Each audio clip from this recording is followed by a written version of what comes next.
কয়েকদিন ধরে আকাশের কি অবস্থা, তাই না বলো? সকালে উঠতেও বৃষ্টি, রাতে ঘুমোতে যাওয়ার সময়ও বৃষ্টি। আমিও অনেকদিন পর একটা ভিডিও বানালাম, জানো তো শরীরের অবস্থা ভীষণ খারাপ ছিল, গলার অবস্থা এতই খারাপ ছিল কদিন ধরে যে ভিডিও করে যে ভয়েস ওভার দিব সেটাও দিতে পারিনি।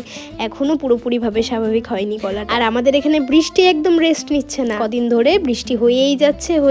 শুধু কি আর জ্বরে পড়ে থাকলে হবে? ডিউটি তো যেতেই হবে। আর জানো তো খারাপ সময় ভীষণভাবে মানুষ চেনা যায়। এই সময় বোঝা যায় কোন মানুষটা তোমার আসলেই কাছের আর আসলেই তোমার কেয়ার করতে জানে, আর কারা শুধু পাশে থাকবো আর পাশে থাকতে হবে বলেই থেকে যায়। তোমার খারাপ সময়ে তুমি পাশে থাকার জন্য কাউকে পাবে না, তোমার সাহায্যের জন্য কাউকে পাবে না, কিন্তু যখনই তুমি কোনো ভালো কাজ করবে ঠিক সেই মানুষগুলোই চলে আসবে তোমাকে জাজ করতে, তোমার নামে বিভিন্ন মন্তব্য করতে। তারা কখনোই স্ট্রাগলটা দেখবে না তুমি কিভাবে করছো। সময় কখনোই কারোর জন্য থেমে থাকে না।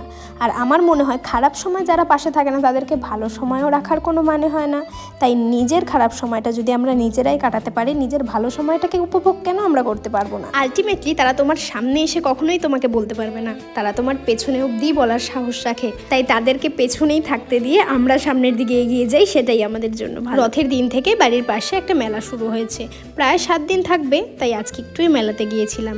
বিশেষ বড় না মেলাটা, ছোট মোটোই, কিন্তু অনেক দোকান বসেছে জানো। মেলায় ঢুকতেই আমার প্রথমেই এই দোকানটাতে নজর পড়ে, কি সুন্দর অনেক ধরনের ঘট বসেছে। আমি তো 2টো ঘট নিয়ে নিয়েছি, কারণ আমার পয়সা জমাতে ভীষণ ভালো লাগে ঘটের মধ্যে। আর এই দেখো মেলাতে এত কাদা ছিল।